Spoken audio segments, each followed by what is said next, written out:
الشيطان الرجيم بسم الله الرحمن الرحيم الحمد لله رب العالمين الرحمن الرحيم مالك يوم الدين إياك نعبد وإياك نستعين اهدنا الصراط المستقيم صراط الذين أنعمت عليهم غير المغضوب عليهم ولا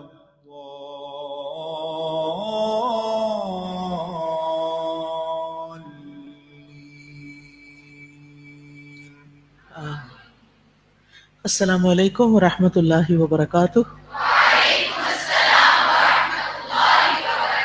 کیا حال ہے سب کا؟ آپ کا ویکنڈ کیسے گزرا؟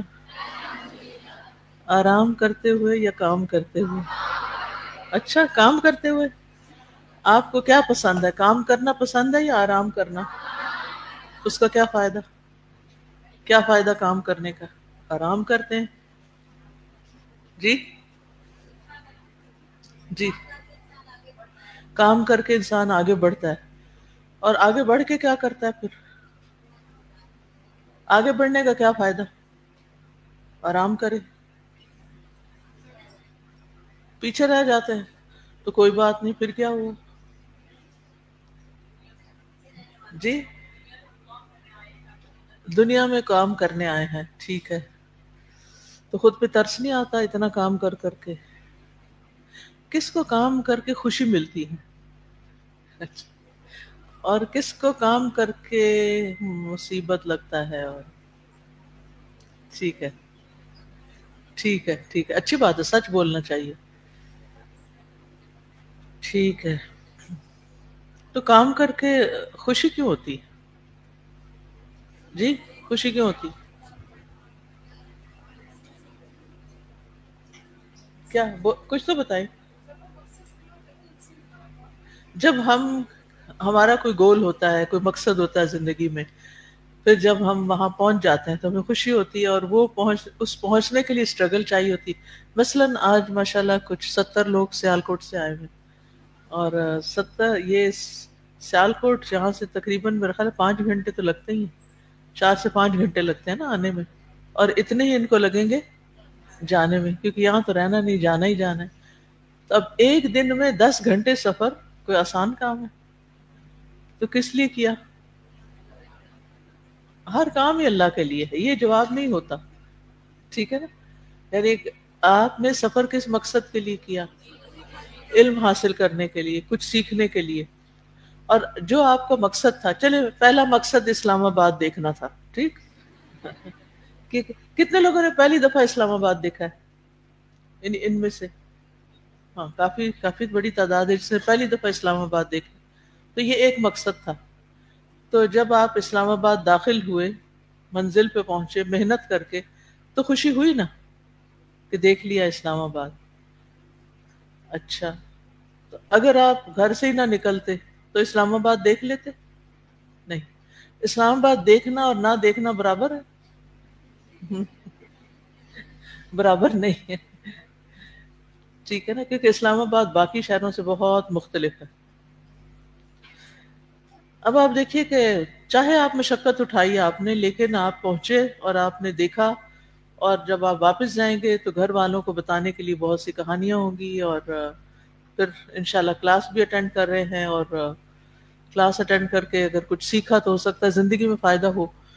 تو بہرحال آرام اپنی جگہ، لیکن کام، دو طرح کے لوگ ہوتے ہیں، کچھ آرام کو کام پہ ترجیح دیتے ہیں اور کچھ کام کو آرام پہ۔ جو قائد اعظم تھے وہ کیا کہتے تھے؟ کام کام اور مسلسل کام۔ اگر قوم اس حکم پر عمل کرتی یا اس بات پر عمل کرتی تو پھر کہاں ہوتی. لیکن افسوس یہ کہ ہم کام چور ہیں.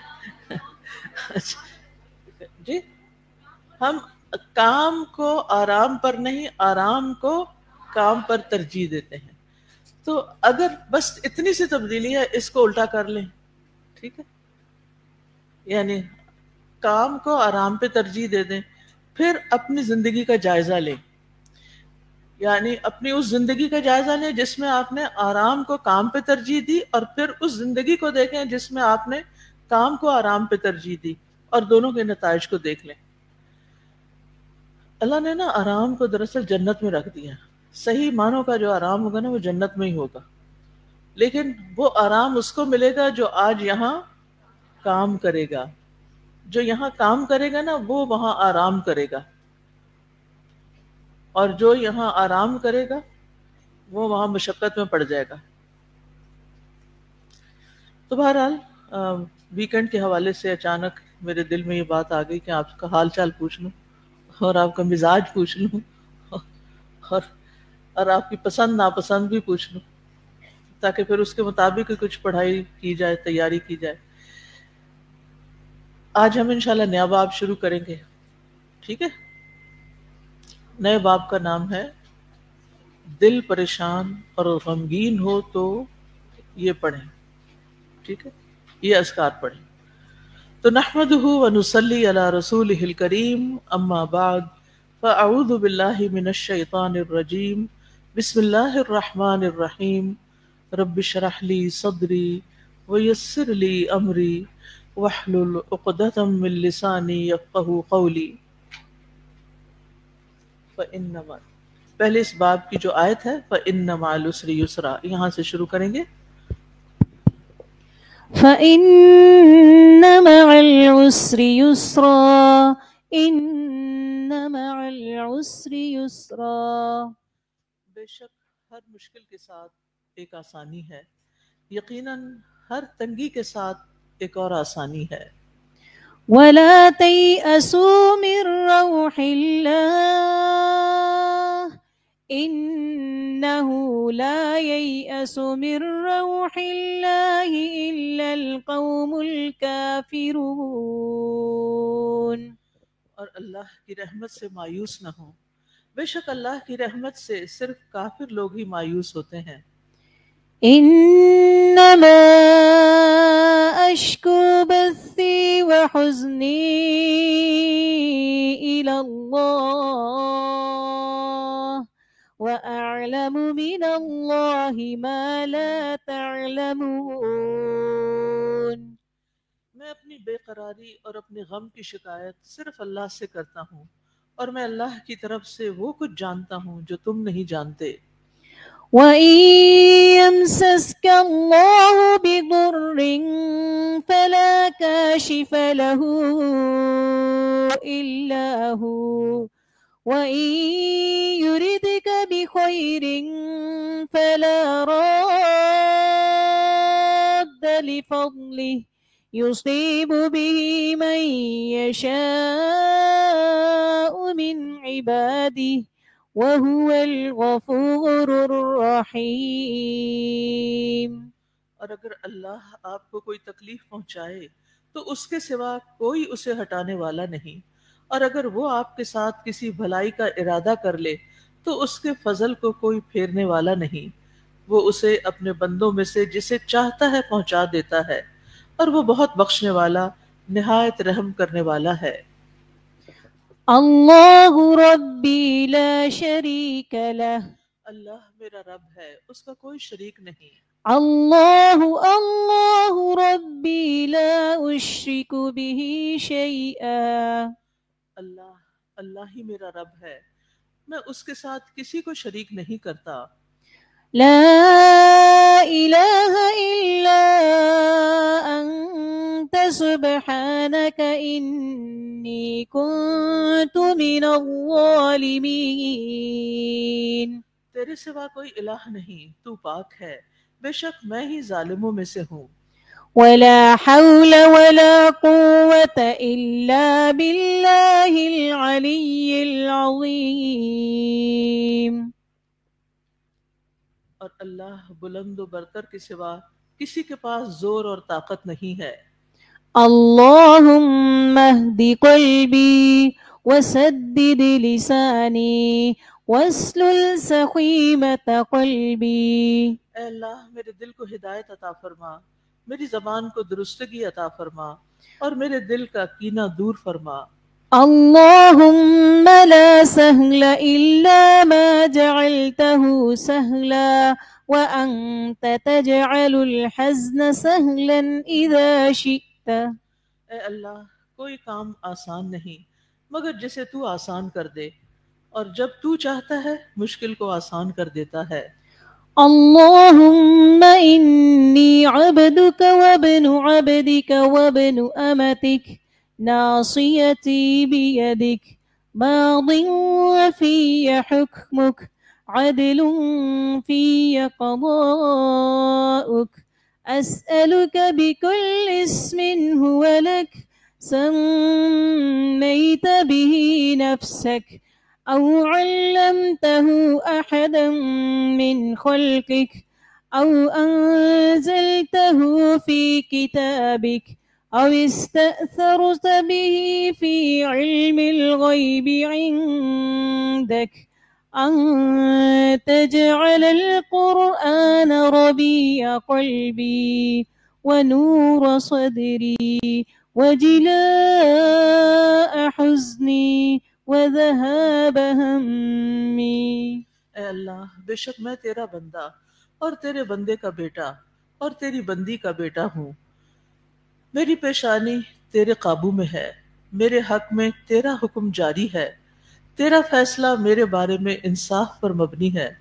میں تجھ سے سوال کرتا ہوں تیرے ہر اس نام کے ساتھ جو تو نے اپنے لیے رکھا، یا تو نے اپنی مخلوق میں سے کسی کو سکھایا، یا تو نے اپنی کتاب میں اتارا، یا تو نے اسے اپنے پاس علم غیب میں رکھنے کو ترجیح دی کہ تو قرآن کو میرے دل کی بہار، میرے سینے کا نور اور میرے غم کو دور کرنے والا اور میری فکر کو لے جانے والا بنا دے. اللهم اجعل هم الآخرة. اے اللہ میرا ہم و غم آخرت کو بنا دے. کس کس نے تلاوت انجوائے کی ہے؟ ماشاءاللہ سب نے، اور کرنی بھی چاہیے. تو شمیم کیا آپ نے آرام کر کر کے یہ سب سیکھا ہے؟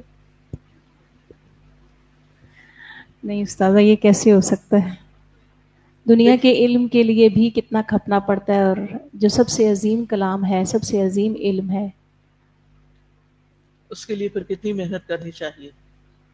کوئی تھوڑا سا آپ بتائیں گے ان کو، کیونکہ یہ سب مجھے معلوم ہے اور میرا یقین ہے کہ ان میں سے ہر ایک یہ چاہتا ہوگا کہ ہم بھی شمیم کی طرح پڑھیں. چاہتے ہیں نا؟ میں نے آپ کے دیکھا نا، آپ کے دل کی بات کی ہے میں نے. لیکن یہاں تک کیسے پہنچتے ہیں؟ جب تک وہ فاصلہ آپ طے نہیں کریں گے نا، وہ محنت نہیں کریں گے نا، یہاں نہیں پہنچ سکتے. پھر صرف تمنائیں اور خواہشات ہی رہ جاتی ہیں.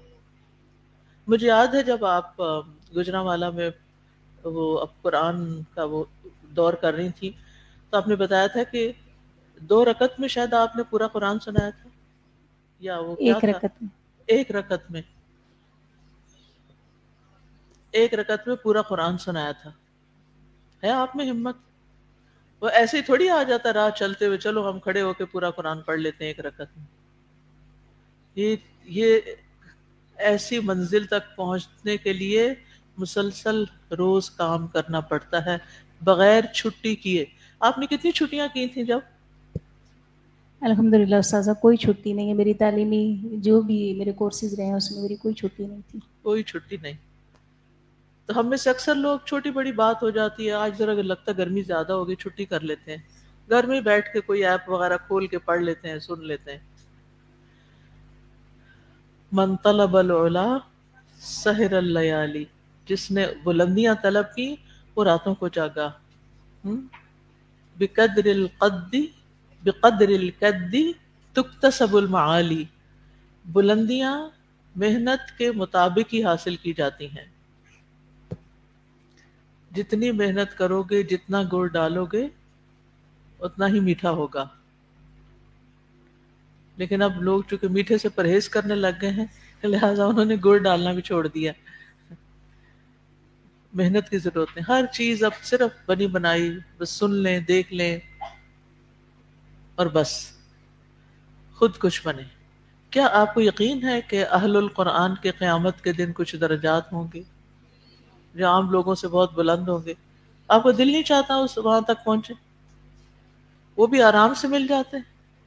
آرام سے نہیں ملتے، کچھ بھی آرام سے نہیں ملتا. تو اس لیے اپنے لیے ایک گول سیٹ کریں کہ میں نے یہ کام کر کے چھوڑنا ہے زندگی میں.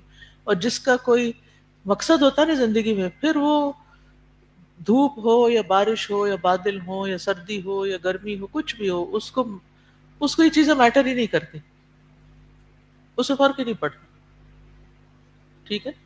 تو اس لیے سستی کو آج سے خیر بات کہہ دیں. ٹھیک ہے؟ اور کام کے لیے ٹھان لیں، نیت اور ارادہ کریں، اللہ سے دعا کریں تو اللہ سبحانہ وتعالیٰ آپ کو بھی عطا کرے گا. ٹھیک ہے؟ کیونکہ شمیم کا پڑھا ہوا آپ کو سننے کی حد تک تو فائدہ دے گا، اور باقی فائدہ کس کو ہوگا؟ خود انہی کو ہوگا. ٹھیک ہے نا؟ چلیے، تو آج کا ہمارا ٹاپک ہے دل پریشان اور غمگین ہو تو یہ پڑھیں. کیا کوئی آپ کو کبھی کوئی پریشانی، کوئی غم لگا؟ کبھی ہوا؟ اچھا.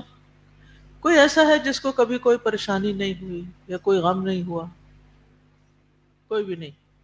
سبھی کو ہوتا ہے، سبھی کے ساتھ ہی یہ سلسلے چلتے ہیں. امام ابن القیم رحمہ اللہ فرماتے ہیں، ان کی کتاب ہے طریق الہجرتین. طریق الہجرتین ایک کتاب کا نام ہے. اس کے پہلے والیوم کے پیج 279 میں ہے. وہ کہتے ہیں، شیطان کے لیے مومن کے غم سے بڑھ کر کوئی چیز محبوب نہیں. شیطان کے لیے مومن کے غم سے بڑھ کے کوئی چیز محبوب نہیں. اس کو سب سے اچھا اس وقت لگتا ہے، سب سے خوش وہ اس وقت ہوتا ہے جب مومن غمگین ہو جاتا ہے، غم طاری ہو جاتا ہے اس پہ. لہٰذا تم خوش رہو، حشاش بشاش رہو، پر امید رہو، اور اللہ تعالیٰ پر حسن ظن رکھو، جو پیچھے ہم باب پڑھ چکے ہیں، تاکہ تم ذہنی سکون جیسی نعمت کو حاصل کر سکو.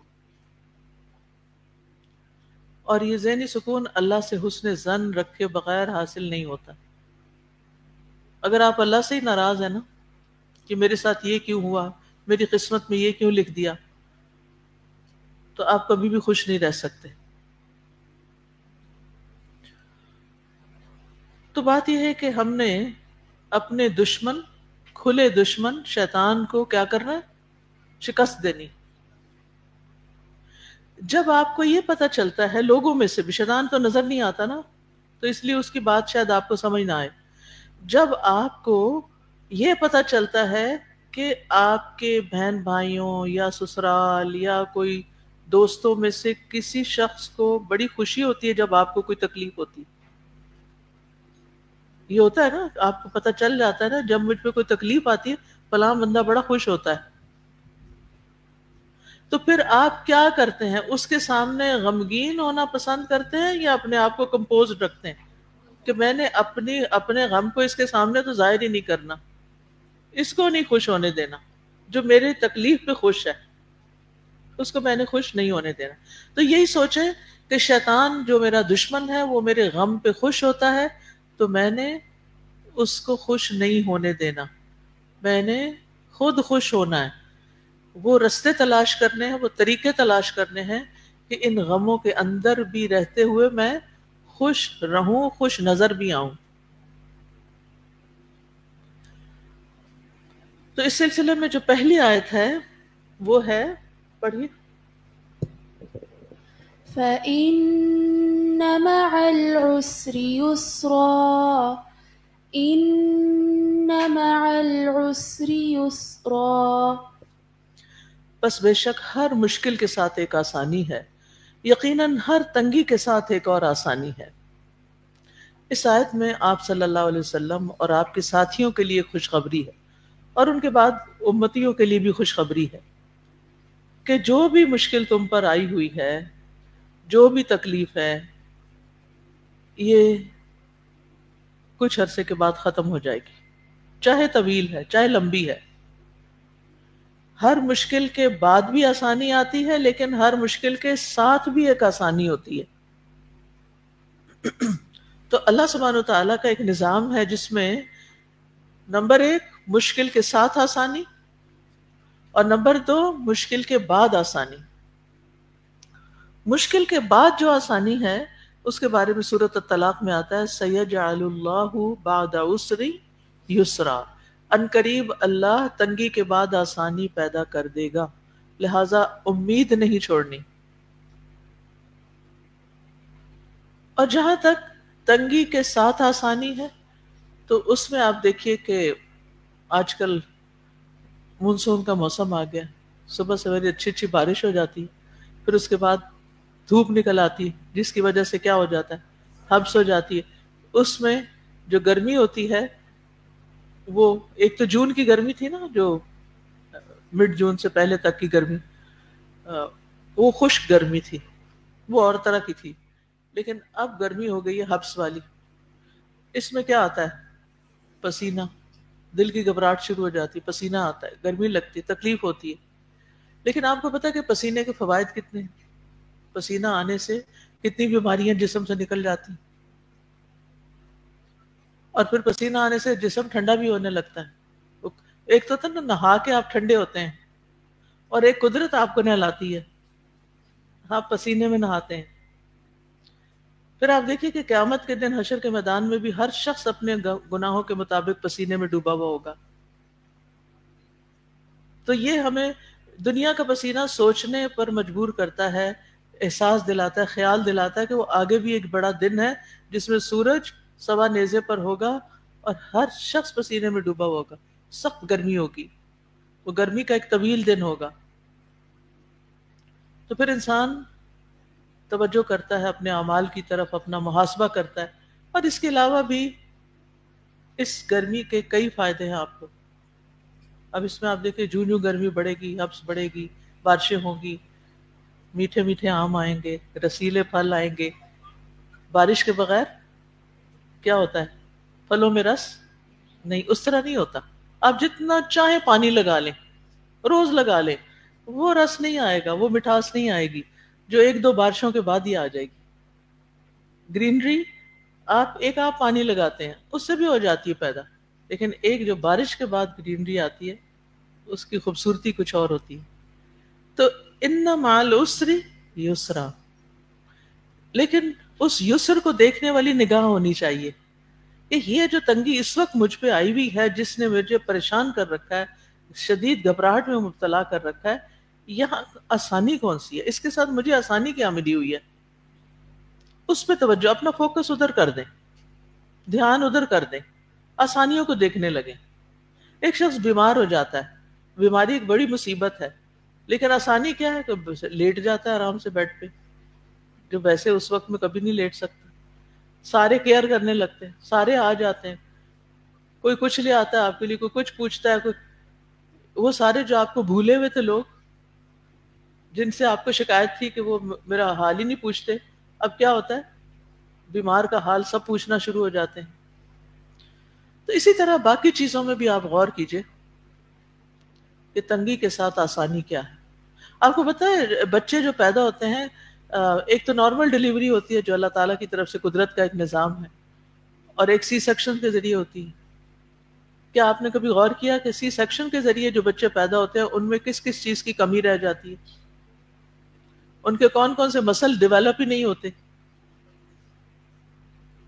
اب ویسے تو ماں کو بڑی آسانی، وقتی طور پہ آسانی ہو گئی، ٹھیک، لیکن اس کے ساتھ مشکل آ گئی کہ وہ ہیلنگ ٹائم کتنا زیادہ ہو جاتا ہے، اور بعض اوقات اور کئی کمپلیکیشنز ہو جاتی ہیں۔ اب دوسرے میں ماں نے بڑی تکلیف اٹھائی، بڑا سارا اجر کمایا، اور بچے کے ساتھ بھی اتنا ہی تعلق مضبوط ہوا کیونکہ تکلیف اٹھا کے پیدا کیا تھا، وہن علی وہن تھا۔ ساتھ ہی آسانی بھی ہو جاتی. تو یعنی اس کے بعد ڈلیوری ہوئی تو بہت سی چیزیں خود ہی صاف ستھری اور بس انسان فارغ ہو گیا. وہ ہیلنگ ٹائم اتنا نہیں ہوتا پھر اس کے بعد. تو ایسے ہی ہر چیز میں جہاں آپ کو تنگی ہو وہاں اس کی آسانی بھی سوچیں کہ اس سے مجھے فائدہ کیا ہو رہا ہے, بینیفٹ کیا ہے اس کا. اور ہر مشکل کا ایک بڑا بینیفٹ تو یہ ہے کہ ساتھ ہی گناہ جھڑنا شروع ہو جاتے ہیں. اب آپ کہیں گے کتنے گناہ جو ابھی تک نہیں جھڑے. جی وہ جھڑ گئے تو اب کیا ہوا, اب آپ کے درجے بلند ہونا شروع ہو گئے. دنیا میں آپ کو احساس نہیں ہوتا کہ آپ کیا کما رہے ہیں آج, اس تکلیف کی وجہ سے کتنا کما رہے ہیں. لیکن قیامت کے دن جب آپ کو وہ اجر ملنے لگے گا جو آپ کے صبر کی وجہ سے آپ کے حصے میں آیا, تو دوسرے لوگ دیکھ کر تمنا کریں گے کاش ہماری جلد کینچیوں سے کاٹ دی جاتی اور آج ہمیں بھی یہی صبر کا اجر ملتا جو ان لوگوں کو مل رہا ہے. ایک شخص اپنے عمل کی وجہ سے اس درجے تک نہیں پہنچتا, لیکن جب تکلیف آتی ہے اور صبر کرتا ہے تو وہ بہت جلدی اپلفٹ ہو جاتا ہے. تو ہر تنگی کے ساتھ, ہر مشکل کے ساتھ ایک آسانی ہے, اس لیے مشکلات سے گھبرانا نہیں چاہیے اور اس بات کا یقین رکھنا چاہیے کہ اللہ تعالیٰ آسانی بھی دیں گے. اللہ تعالیٰ کے نظام میں کوئی رات ایسی نہیں کہ جس کا دن نہ نکلے, کہ ہے کوئی, ہر رات کے بعد دن آتا ہے. اور ویسے اوور آل اگر آپ دیکھیں تو انسان کی زندگی میں آسانیاں زیادہ ہوتی ہیں اور ان کی بنسبت مشکلات کم ہوتی ہیں. بیماری کبھی کبھی آتی ہے, صحت عمومی طور پر انسان کے پاس ہوتی ہے. آسانی کو ہم فار گرانٹیڈ لیتے ہیں, یہ تو ہونی چاہیے تھی, یہ تو ہمارا حق تھا کہ ہمیں یہ سب کچھ ملتا. لیکن مشکل جب آتی ہے تو بھولتا ہی نہیں, مشکل کا وقت کٹتا ہی نہیں, اسی لیے ہم پھر جلدی فرسٹریٹ بھی ہو جاتے ہیں. انسان کو اتنی نعمتیں ملی ہیں کہ جن کو وہ گن نہیں سکتا. قرآن مجید میں آتا ہے نا, وَإِن تَعُدُّوا نِعْمَةَ اللَّهِ لَا تُحْصُوهَا, اگر تم اللہ کی نعمتوں کو شمار کرنے لگو تو شمار نہیں کر سکتے, گن نہیں سکتے. اتنی زیادہ, واقعی اتنی زیادہ ہمارے پاس نعمتیں. اگر ہم گننے بیٹھے نا اور 10-20 کے بعد ہماری گنتی ختم ہو جائے گی, ہمیں نظر ہی نہیں آتی. لیکن اس کے مقابلے میں اس وقت دنیا میں اللہ نے جو کچھ آپ کو دیا نا, وہ نعمتیں بے شمار دی ہیں, اور اس کے مقابلے میں تکلیف, بیماری, مشکل, مشقت کم ہے. لیکن ہم مشقت کو بھولتے ہی نہیں اور نعمتوں کو یاد رکھتے ہی نہیں. اس وجہ سے جو بیلنس خراب ہوا ہے نا, اس وجہ سے پھر مشکلیں زیادہ محسوس ہوتی ہیں. ہم روزانہ آرام سے سو جاتے ہیں, کبھی اٹھ کے شکر ادا نہیں کرتے. نہیں کرتے ہوں گے آپ, لیکن عمومی کیا ہے, کبھی ذکر نہیں کرتے الحمدللہ رات بہت اچھی نیند آئی تھی. لیکن ایک رات اگر آپ کو نیند نہ آئے یا آپ کو جاگنا پڑ جائے تو جو بندہ ملے گا نا, آپ اس سے کہانی کریں گے, آج میں سو نہیں سکے, آج اتنی گرمی تھی نیند ہی نہیں آئی, آج بستر تبدیل ہوا نیند نہیں آئی, آج بچے نے سونے نہیں دیا, آج یہ ہو گیا, آج یہ ہو گیا. کیا ہم دن میں نعمتوں کا اتنا تذکرہ کرتے ہیں جس کے بارے میں اللہ تعالیٰ نے فرمایا وَأَمَّا بِنِعْمَةِ رَبِّكَ فَحَدِّثْ, نعمتوں کا ذکر کرو.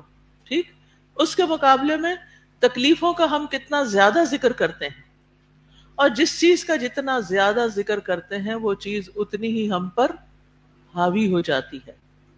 ٹھیک ہے نا, یعنی اگر ہم تکلیف کا بار بار ذکر کریں گے نا, تکلیف حاوی ہو جائے گی. اب مثلا جو لوگ فوت ہو جاتے ہیں تو ان کے پیارے پیچھے ان کا غم دیر تک مناتے رہتے ہیں. وہ کیسے؟ کیونکہ جو آتا ہے وہ پھر دوبارہ غم تازہ کر دیتا ہے, پھر تازہ کر دیتا ہے. اس لیے کیا کہا گیا ہے کہ میت پر سوگ کتنے دن کا ہو, بس 3 دن. اس کے بعد نکل آؤ اس کیفیت سے, نکل آؤ اس غم سے, کچھ کرو, اب اٹھو اور کچھ کرو, اب کوڑی ڈال کے بیٹھے نہ رہو. لیکن ہمارے یہاں کیا عمومی طور پر جو ہمارے کلچر میں 40 دن تک لوگ بیٹھے رہتے ہیں، روز آ جاتے ہیں سویرے، آگے گٹلیوں کے ڈھیر رکھ لیتے ہیں، باتیں خوب ہوتی ہیں، کھانے کھاتے ہیں، اور ساتھ آیت کریمہ پڑھ رہے ہوتے ہیں. پتہ نہیں وہ پڑھتے ہیں کچھ اور پڑھتے ہیں، مجھے نہیں معلوم، لیکن ایسا سلسلے چل رہے ہوتے ہیں. اگر وہ آیت کریمہ ہی پڑھتے ہیں فار ایگزامپل، اس کا مطلب کیا ہے؟ لا الہ الا انت، تیرے سوا کوئی الہ نہیں، سبحانک تو پاک ہے، انی کنت من الظالمین، بے شک میں ظالموں میں سے. یہ سارے پڑھنے والے کیا کر رہے ہیں؟ اس کا مردے کو کوئی فائدہ ہے؟ بتائیے. مردے کو کوئی فائدہ نہیں، آپ تو اپنی بات کر رہے ہیں. لیکن بے سوچے سمجھے ہم نے ایسی رسمیں ڈالی ہوئی ہیں. کچھ لوگ باداموں پہ پڑھنا شروع ہو جاتے ہیں، پتہ نہیں ان کو بعد میں کھاتے ہیں یا پھینکتے ہیں، یہ نہیں پتا. تو اس قسم کو خود ساختہ دین ہم نے بنایا ہوا ہے، جن چیزوں میں الجھ کر ہم اپنا بھی وقت ضائع کرتے ہیں، بچوں کا بھی کرتے ہیں. اب کچھ لوگ کیوں نہیں کلاس میں آتے؟ جی کوئی فوت ہو گیا تھا اور اماں وہاں چلی گئی اور پیچھے یہ صاحبہ بچوں کی ٹیک کیئر کر رہی ہیں، ہفتہ ہفتہ چھٹی ہو رہی. یہ کیا بات ہوئی؟ 3 دن کے بعد سب کو کیا کرنا چاہیے؟ اپنے گھر بیٹھنا چاہیے، اپنے کام پہ جانا چاہیے. ہاں، جس کا شوہر فوت ہو گیا وہ 4 مہینے 10 دن تک سوگ کر سکتی ہے، عدت میں ہوتی ہے وہ خاتون، اس کا معاملہ الگ ہے. اور اس میں بھی، اس عدت میں بھی اللہ نے ایک سہولت رکھی ہے عورت کے لیے، بہت سے بوجھوں سے اس کو آزاد کیا ہے، سکون کے ساتھ سوچنے کا موقع دیا ہے. بہرحال تو بات یہ ہے کہ جب آپ کو کوئی آسانی ملتی ہے تو آپ ذکر کم کرتے ہیں، جب کوئی مشقت آتی ہے تو آپ ذکر زیادہ کرتے ہیں. تو اس کو کیا کرنا ہے؟ ریورس کرنا ہے. سختی اور تکلیف آئے تو آسانی کا انتظار کرنا ہے، اور یہ یاد رکھنا ہے کہ ایک تنگی 2 آسانیوں کے ساتھ گھری ہوئی ہے، ایک اس سے پہلے اور ایک اس کے بعد. آسانی تھی، تنگی آ گئی، اب تنگی کے بعد پھر کیا آئے گا؟ آسانی آئے گی. یہ تو نہیں تھا نا تنگی کے بعد آسانی آئی اور آسانی کے بعد پھر تنگی آ گئی. نہیں، ہو سکتا ہے کبھی ایسا بھی ہو، لیکن عموماً یہی ہوتا ہے کہ آپ ایک اچھی زندگی بسر کر رہے ہوتے ہیں، اچانک کوئی تکلیف آ جاتی ہے، پھر تھوڑے دن کے بعد وہ تکلیف دور ہو جاتی ہے. اور ویسے بھی یہ کس کا قول ہے؟ فَإِنَّ مَعَ الْعُسْرِ يُسْرًا، اللہ تعالیٰ کا. اور اللہ تعالیٰ کی بات کبھی بھی جھوٹی نہیں ہو سکتی، غلط نہیں ہو سکتی، سب باتوں سے زیادہ سچی بات ہے. عبداللہ بن مسعود کہتے ہیں اگر تنگی ایک سوراخ میں داخل ہو جائے تو آسانی ضرور آئے گی، یہاں تک کہ وہ بھی اس کے ساتھ داخل ہو جائے گی. یعنی جہاں تنگی داخل ہوگی آسانی اس کے ساتھ داخل ہوگی. ابراہیم علیہ السلام کی مثال دیکھیں، ان پہ مصیبت آئی، تکلیف آئی، کہاں تک؟ قالوا حرقوه وانصروا آلهتكم ان کنتم فاعلین. ساروں نے سازش کی مل کے، کیا کرو؟ ابراہیم علیہ السلام کو جلا ڈالو اور اپنے معبودوں کی مدد کرو اگر تم کچھ کرنے والے. اللہ تعالیٰ نے کیا فرمایا؟ قلنا یا نار کونی بردا وسلاما علی ابراہیم، ہم نے کہا اے آگ تو ابراہیم پر ٹھنڈی اور سلامتی والی ہو جا. موسیٰ علیہ السلام کی مثال ہمارے سامنے، تنگی تھی، مشقت تھی، لمبے عرصے کی آزمائش تھی، لیکن آخر میں کیا ہوا؟ وَأَنْجَيْنَا مُوسَىٰ وَمَن مَّعَهُ أَجْمَعِينَ ثُمَّ أَغْرَقْنَا الْآخَرِينَ، کہ موسیٰ اور اس کے تمام ساتھیوں کو ہم نے بچا لیا اور دوسرے گروہ کو وہاں غرق کر دیا. ایوب علیہ السلام کی مثال ہے، کتنے سال تکلیف رہی؟ 18 سال. کیا دعا مانگی؟ انی مسنی الضر وانت ارحم الراحمین. کتنا زبردست حسن زن ہے، اللہ میں تکلیف میں ہوں اور آپ تو ارحم الراحمین ہیں. پھر بھی یہ مانتے اور کہتے ہیں کہ آپ ارحم الراحمین ہیں. ہمیں کوئی تکلیف آئے تو ہم کیا سوچنے لگتے ہیں؟ کہ اللہ تعالیٰ ارحم الراحمین ہے. اس کے الٹ سوچتے ہیں. پھر کیا ہوا؟ اللہ تعالیٰ نے ان کی بیماری کو دور کر دیا اور ان کی نعمتوں میں اضافہ کر دیا. یوسف علیہ السلام کی مثال ہمارے سامنے ہے. یوسف علیہ السلام کو بہت سی مشقتوں سے گزرنا پڑا. بھائیوں نے حسد کیا، کنویں میں پھینک دیا، غلام بنا کے بیچے گئے، ان کی عزت پر تہمت لگائی گئی، ظلم سے قید کیا گیا. لیکن پھر کیا ہوا؟ کہاں پہنچے؟ جہاں عام لوگ نہیں پہنچتے، جو بے صبرے لوگ ہوتے ہیں وہ نہیں وہاں پہنچتے. مصر کی حکومت ان کو ملی. تو بہرحال خلاصہ یہی ہے کہ تنگی کے ساتھ آسانی بھی ہوتی ہے. تنگی کے آنے کا ایک مقصد یہ ہوتا ہے کہ انسان اتنا میچور ہو جائے کہ اس کے لیے زندگی کی مشکلات نہ ہوں اور اس کی آئندہ آخرت کی مشکلات کم ہو جائیں. ٹھیک ہے، چلیے اگلی آیت. وَلَا تَيْأَسُوا مِن رَّوْحِ اللَّهِ إِنَّهُ لَا يَيْأَسُ مِن رَّوْحِ اللَّهِ إِلَّا الْقَوْمُ الْكَافِرُونَ. اور اللہ کی رحمت سے مایوس نہ ہونا. بے شک اللہ کی رحمت سے صرف کافر لوگ ہی مایوس ہوتے ہیں. یعنی دوسرے لفظوں میں مومن اللہ کی رحمت سے مایوس نہیں ہوتے. اگر کسی کی زندگی میں مایوسی آ گئی ہے تو اس کو کیا کرنا چاہیے؟ فکر کرنی چاہیے کہ کہیں میرا ایمان تو نہیں چلا گیا. کیونکہ ایمان کے ہوتے ہوئے مایوسی نہیں ہوتی. ایمان اور مایوسی دو مختلف چیزیں ہیں. اگر مایوسی آ رہی ہے تو پھر کیا کرنا چاہیے؟ ایمان بڑھانے کی فکر کرنی چاہیے، ایمان میں اضافہ کرنا چاہیے. یہ جو آیت ہے نا، یہ حضرت یوسف علیہ السلام ہی کے کانٹیکس میں ہے. یعقوب علیہ السلام نے جب بنیامین بھی مصر رہ گئے تو پھر اپنے بیٹوں سے کہا، اے میرے بیٹو جاؤ اور یوسف اور اس کے بھائی کا سراغ لگاؤ. سال ہا سال گزر چکے تھے لیکن مایوس نہیں ہوئے تھے. پھر امید سے جاؤ ڈھونڈ کے لاؤ، ابھی بھی کوشش جاری رکھو.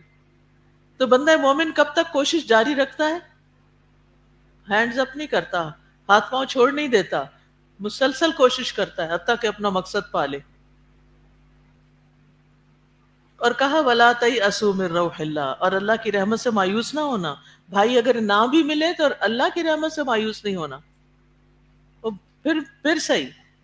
اور بے شک اللہ کی رحمت سے صرف کافر لوگ ہی مایوس ہوتے ہیں. اللہ اکبر. اس سے کیا پتہ چلتا ہے کہ مایوسی کیا ہے؟ کفر ہے. اور کفر کیا ہے؟ کبیرہ گناہ ہے.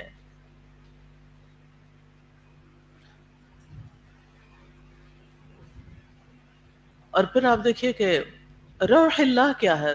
روح کا اصل معنی ہوتا ہے سانس لینا. اسی مادے سے روح بھی ہے. روح ہوتی ہے ہمارے اندر تو ہم سانس لے سکتے ہیں. روح چلی جائے تو سانسیں بھی بند ہو جاتی ہیں. تو مطلب یہ ہے کہ سانس بند ہونے سے جو گھٹن اندر پیدا ہو جاتی ہے نا، ٹھیک ہے، وہ کب پیدا ہوتی ہے؟ جب غم آتا ہے. اور جب انسان کو کہ اللہ تعالیٰ پر امید ہوتی ہے تو پھر اسے سانس آتی رہتی ہے. وہ اللہ کی طرف سے روح میں ہوتا ہے، راحت میں ہوتا ہے. تو اللہ تعالیٰ کی رحمت محسوس کرتے ہوئے انسان راحت میں ہوتا ہے. اللہ سے حسن ظن رکھنے والا حالات سے اثر انداز نہیں ہوتا. حالات تو بدلتے رہتے ہیں، الٹ پلٹ ہوتے رہتے ہیں، لیکن امید ہمیشہ رکھنی چاہیے کہ اگر آج یہ حالات بدل گئے ہیں تو کل پھر بھی بدل سکتے ہیں. جب اللہ تعالیٰ پر دل میں بھروسہ ہوتا ہے نا تو اللہ تعالیٰ پھر انسان کو منزل تک بھی پہنچا دیتا ہے. تو سبق یہی ہے کہ شدید ترین حالات میں بھی امید کا دامن ہاتھ سے نہ چھوڑیں، مایوس نہ ہوں، چاہے تکلیف کتنی ہی بڑھ جائے. یہ یقین رکھیں کہ اس نے ختم ہونا ہے، کیونکہ اس دنیا میں کوئی بھی چیز باقی رہنے والی نہیں. اور پھر یہ یاد رکھیں کہ کوئی شیطان مومن کو غمگین دیکھ کے خوش ہوتا ہے، اس لیے مجھے غمگین نہیں رہنا، میں نے اس غم کو دل سے نکالنا ہے، اس کی فکر چھوڑ دینی.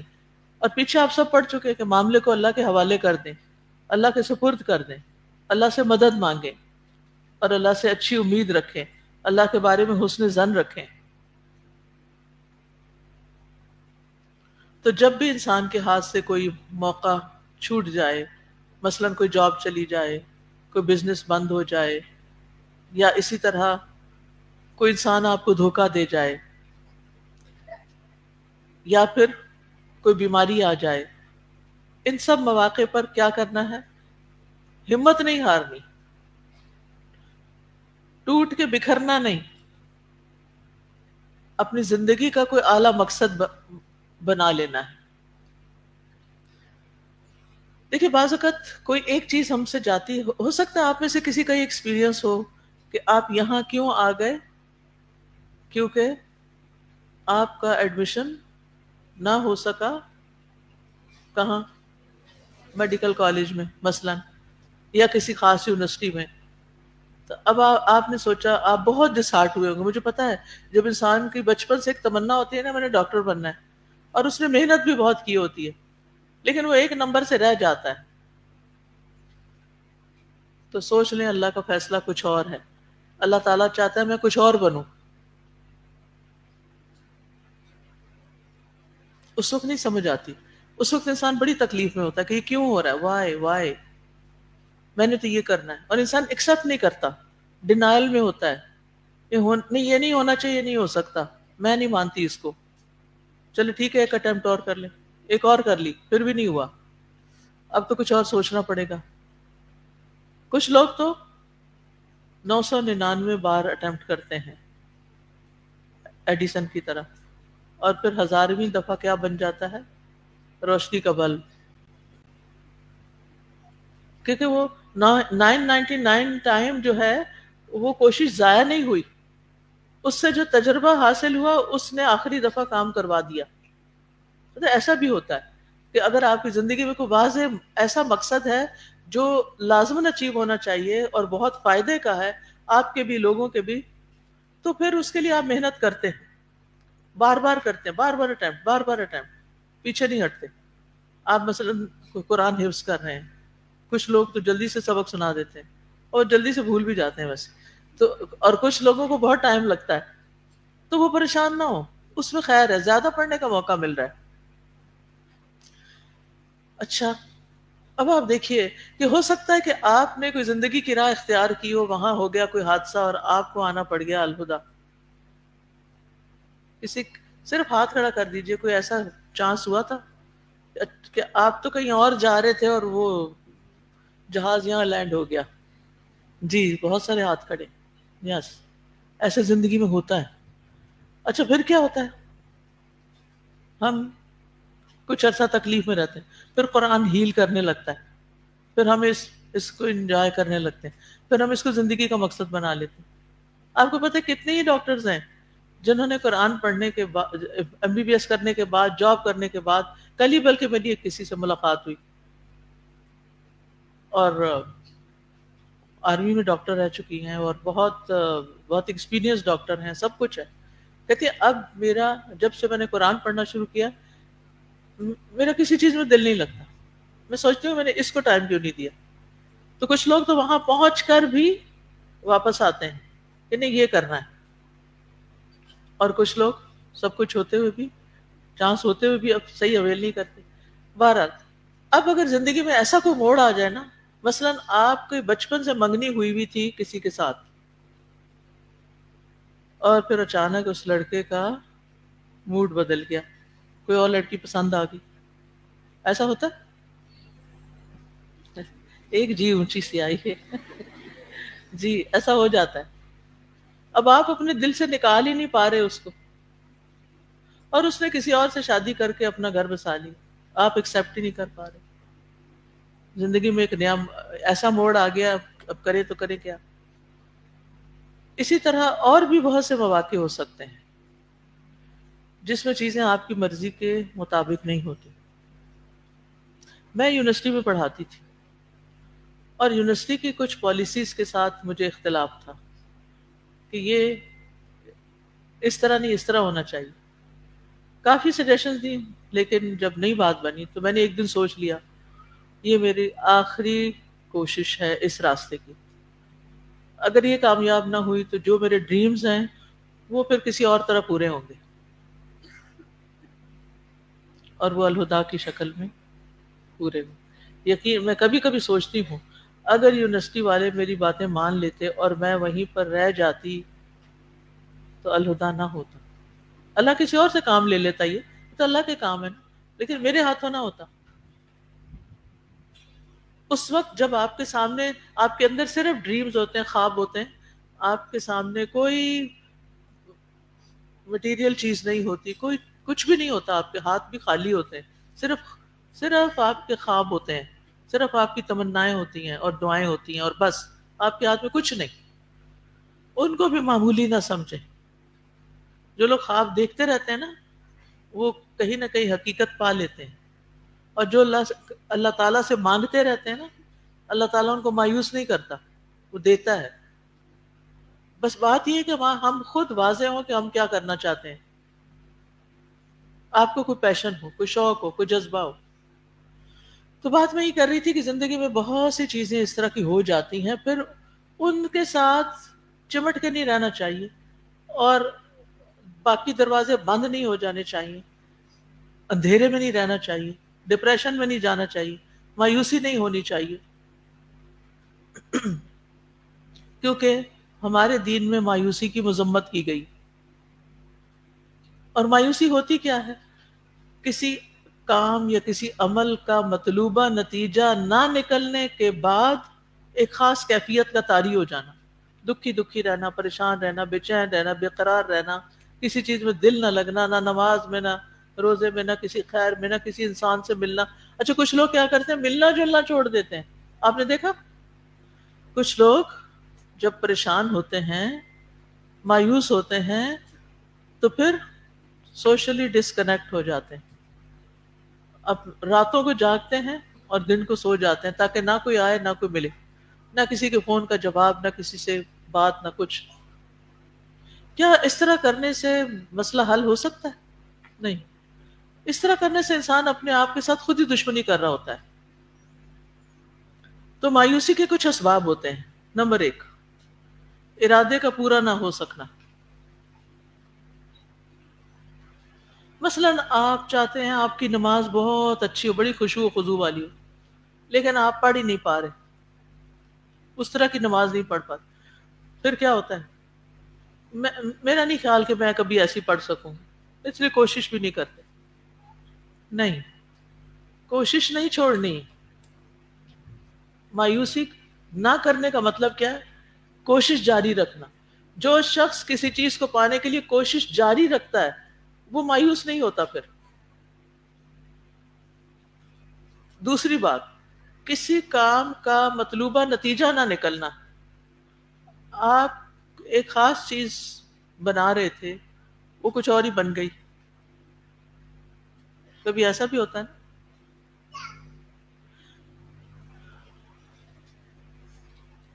کبھی زندگی میں آپ نے کوئی ایسا کام کیا، ہر دفعہ کیا اور ٹھوکر کھائی، اور پھر کیا اور ٹھوکر کھائی.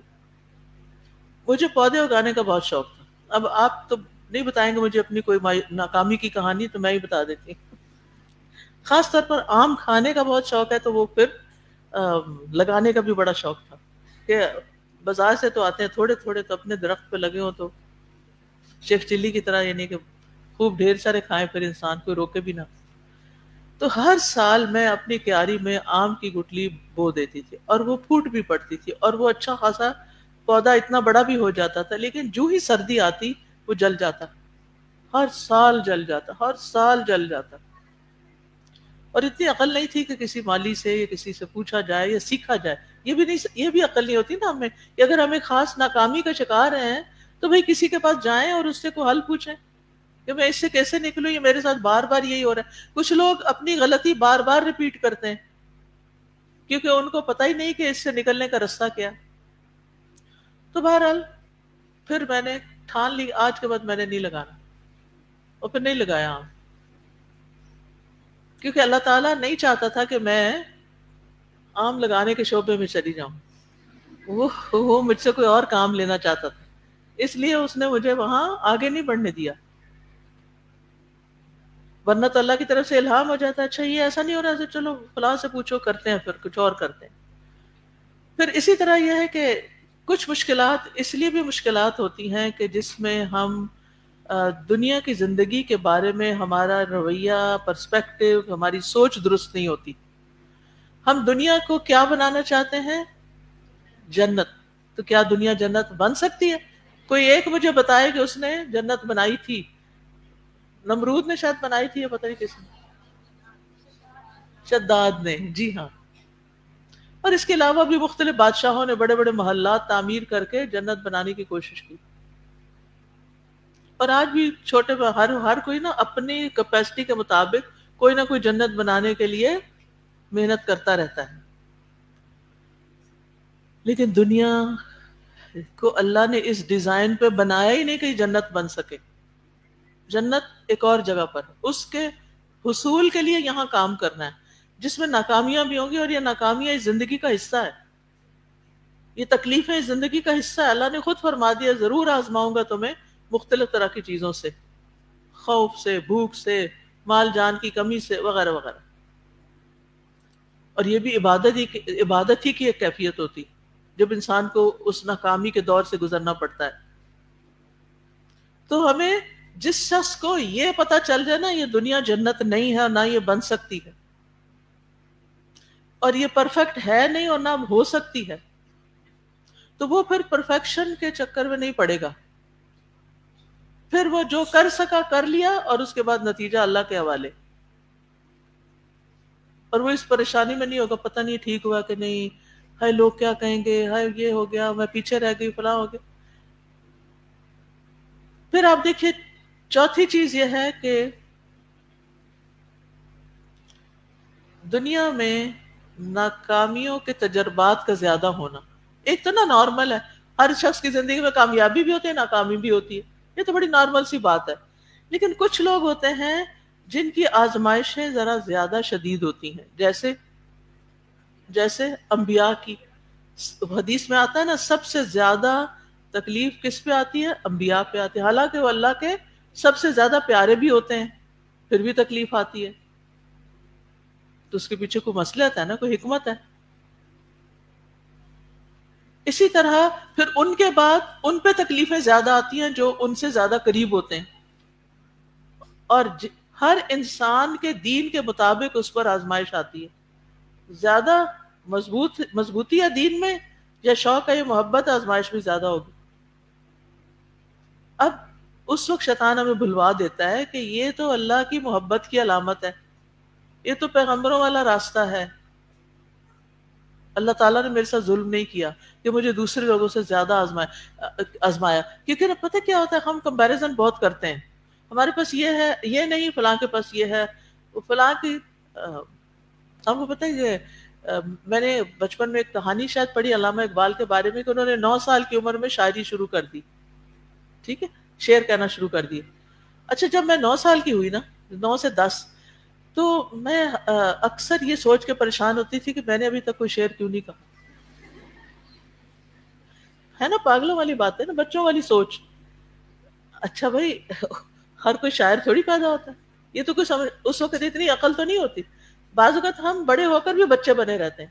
فلاں نے اس ایج میں پی ایچ ڈی کر لی تھی، میں نے ابھی تک کیوں نہیں کی، فرسٹریشن، میرا خیال ہے میں نہیں کر سکتی، وائنڈ اپ کرو اس کو، چھوڑو اس کام، کچھ اور کرو۔ کچھ لوگ یہی کچھ کرتے رہتے ہیں، ایک کام شروع کرتے ہیں، ایک دفعہ ناکامی ہوئی، ادھر ہی کام چھوڑا، پھر کچھ اور کرنے لگ گئے، پھر کچھ اور کرنے لگ گئے، اور نتیجہ کیا ہوا؟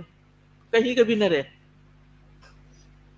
اب دیکھیں دنیا کے جو بڑے بڑے کامیاب تجربے ہیں، جیسے مثلا سوزوکی گاڑی، تو یہ تھوڑی کرتے ہیں سوزوکی والے جو اون کرتے ہیں اس کو، کہ ایک دفعہ سوزوکی بنائی، لوگوں نے شکایت کی اس میں یہ نہیں، انہوں نے کہا چلو کوئی اور گاڑی بنا لیتے ہیں۔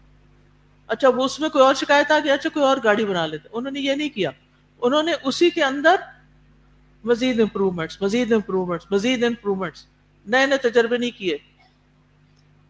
اچھا اسی طرح آپ دیکھیے کہ ہم مثلا ہم نے یہاں داخلہ لے لیا تجوید کورس میں، ہم سے ٹھیک نہیں ہو رہی، آواز نہیں نکل رہی، مخارج نہیں صحیح، رولز یاد نہیں ہو رہے، چلو کسی اور چلو کورس پہ چلے جاتے ہیں، وہاں جا کے ایک اور مشکل پڑی، چلو کوئی اور کچھ کر لیتے ہیں، نہ ادھر کے نہ ادھر کے نہ ادھر، کچھ بھی نہیں کیا زندگی میں۔ بھائی 10 سال بھی لگے نا ایک چیز میں، تو جو آپ کا شوق ہے نا اس کے لیے 10 سال لگانا بھی کوئی حرج نہیں۔ یحییٰ ابن معین امام احمد بن حنبل کے ساتھ 50 سال تک رہے۔ لوگوں نے، علماء نے اپنی زندگیاں لگائی ہیں مختلف کاموں میں، اور اپنے اسی چیز کو امپروو کرتے رہے، کیونکہ کچھ زندگی ہوتی ہے تو 2-4 تجربے کرنے کی، پھر یہ نہیں ہوتا کہ تھوڑے سے آپ بڑے ہوئے تو پھر اور تجربے، آپ کی تجربوں کی نظر ہی ساری زندگی کر دیں، یہ نہیں ہو سکتا۔ کسی بھی کام میں اگر مشکل پیش آ رہی ہے تو یاد رکھیں اِنَّ مَعَ الْعُسْرِ یُسْرًا، آسانی بھی آئے گی، ابھی ذرا ٹھہر کے آئے گی، صبر کرنا ہے مجھے۔ تو جو لوگ ذرا زندگی میں زیادہ تکلیفوں سے گزرتے ہیں وہ پھر مایوس ہونے لگتے ہیں، یہ بھی ٹھیک نہیں۔ پھر آپ دیکھیں کچھ لوگوں کی طبیعت ہی ایسی ہوتی ہے کہ وہ غمگین رہنا، غم کی باتیں کرنا، پریشانیوں کی باتیں کرنا، وہ ان کو پسند ہوتا ہے، پتہ نہیں وہ ان کی اسپیشلٹی ہوتی ہے، یہ کیا ہوتا ہے۔ آپ کسی ایسے شخص کو جانتے ہیں کہ جو اب میں بات کر رہی ہوں آپ کے ذہن میں وہ شخص آ گیا ہو؟ میری زندگی میں بھی کچھ لوگ ہیں ایسے، ان سے جب بات کرو، فون کرو یا ملاقات کرو یا ان سے ملو، کچھ بھی کرو، ان کی گفتگو کا آغاز منفی باتوں سے ہوتا ہے۔ تمہیں یہ خبر ملی ہے فلاں کے ساتھ کیا ہو رہا ہے؟ تمہیں پتہ ہے فلاں کتنا بیمار ہے؟ تم پتہ ہے فلاں جو ہے وہ اس کے ساتھ کیا ہو رہا ہے؟ پریشان کن خبریں، پریشان کن باتیں، مایوس کن باتیں، ٹاکسک لوگ۔ تو بس آپ کیا سوچیں، یہ ایسے ہی ہیں، انہوں نے پہلے سے ہی سوچے وہ آج آ رہے ہیں نا، یہ سننی پڑیں گی باتیں، دل پہ نہیں لینا۔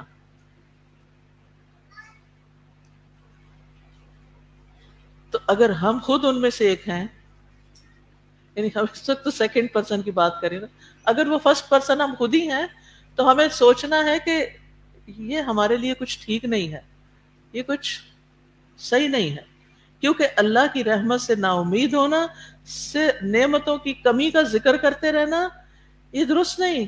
اور مایوسی تو کبیرہ گناہ ہے، کفر ہے، اور کافروں کی مشابہت سے بھی بچنا ہے۔ ان کی زندگیوں میں مایوسی آتی ہے کیونکہ ان کے لیے نہ آخرت ہے، نہ اللہ کی رحمت کا ان کو کوئی کانسیپٹ ہے، تو وہ یہ رویہ اختیار کرتے ہیں۔ آپ نے ان کی دیکھا دیکھی آپ بھی اسی راستے پہ چل پڑے، ہر وقت نماز میں تو پڑھتے ہیں غیر المغضوب علیہم ولا الضالین، اور پھر جب عملی زندگی آتی ہے تو وہی چیزیں آپ بھی کرنے لگتے ہیں۔ تو اللہ سبحانہ وتعالیٰ اپنے بندوں کو مایوسی سے بچاتا ہے اور بندوں کی مایوسی پر مسکراتا بھی ہے۔ اصل میں اللہ تعالیٰ کیوں چاہتے ہیں کہ ہم مایوس نہ ہوں؟ کیونکہ مایوسی میں بڑے نقصان ہیں۔ مایوسی انسان کے اندر کمزوری پیدا کرتی، ارادے کی کمزوری، کام کی کمزوری۔ مایوسی انسان کو اللہ کی نعمتوں سے فائدہ اٹھانے نہیں دیتی، انسان کے اندر سے سکینت ختم ہو جاتی، ہمیشہ انسان کو محرومی اور پریشانی کا احساس رہتا ہے، بہت سی نعمتوں کا احساس ہی نہیں ہوتا۔ ایسا انسان خود غرضی کا شکار ہو جاتا ہے، اس کو صرف اپنا ہی غم کھا رہا ہوتا ہے، وہ کسی کے کام نہیں آتا، سنگ دل ہو جاتا ہے انسان، بے حس ہو جاتا ہے، اور بعض کیسز میں تو انسان خودکشی کی طرف سوچنے لگتا ہے۔ تو مایوسی میں ہلاکت ہے۔ ابن مسعود کہتے ہیں تباہی 2 چیزوں میں ہے، مایوسی اور خود پسندی، القنوط والعجب۔ کچھ لوگ تو پھر منشیات کی طرف چلے جاتے ہیں، ڈرگز کی طرف چلے جاتے ہیں، کچھ لوگ معاشرے سے انتقام لینے لگتے ہیں اور تخریب کاریاں شروع کر دیتے ہیں، دوسروں کی کو قتل کرنا شروع کر دیتے ہیں، لوگوں کے لیے چیزوں کی توڑ پھوڑ شروع کر دیتے ہیں، ہر چیز کو منفی انداز میں دیکھتے ہیں، نیکی کے کاموں میں سستی ہونے لگتی۔ آج ہی مجھے ایک میسج ملا، اس وقت ٹائم ختم ہے ورنہ میں آپ کو پڑھ کے سناتی، کہ خاتون ہیں جن کی زندگی میں بڑی نعمتیں تھیں، بہت نعمتیں، اچانک سب کچھ ختم ہو گیا، اور یہ کئی لوگوں کے ساتھ آپ نے سنا ہوگا، جو دوسروں کی مدد کرنے والے تھے آج خود مدد کے محتاج ہو گئے۔ وَإِذَا مَسَّهُ الشَّرُّ كَانَ يَئُوسًا. اب نہ ان سے نماز پڑھی جا رہی ہے، نہ ان سے قرآن پڑھا جا رہا ہے، نہ ان سے کسی سے ملاقات کی جا رہی ہے، مزریبل کنڈیشن میں چلی گئی ہیں.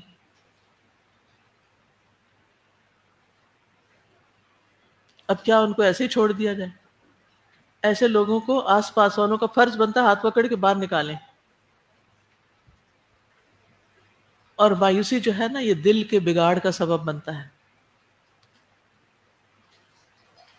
ابن قیم جب کبیرہ گناہوں کو شمار کر رہے تھے، لکھ رہے تھے کہ کبیرہ گناہ کون کون سے ہیں، تو انہوں نے کہا اللہ کی رحمت سے مایوس ہو جانا اور اللہ کی رحمت سے مایوسی کے نتائج زنا، شراب نوشی اور دیگر کبیرہ گناہوں کے نتائج سے بھی زیادہ بڑے ہیں.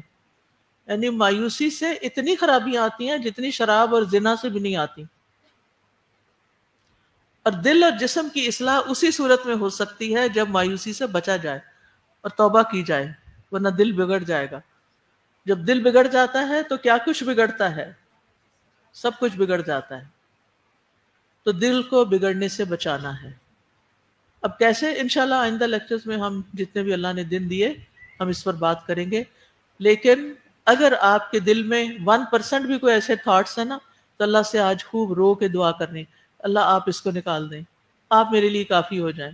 یہ جو پچھلا چیپٹر ہم نے پڑھا تھا نا الیس اللہ بکاف عبدا وفوض امری الی اللہ، ان چیزوں کو کبرد رکھیں. وآخر دعوانا ان الحمد للہ رب العالمین. سبحانک اللہم وبحمدک اشہد ان لا الہ الا انت استغفرک واتوب الیک. السلام علیکم ورحمۃ اللہ وبرکاتہ. اللهم صل على محمد وعلى آل محمد كما صليت على إبراهيم وعلى آل إبراهيم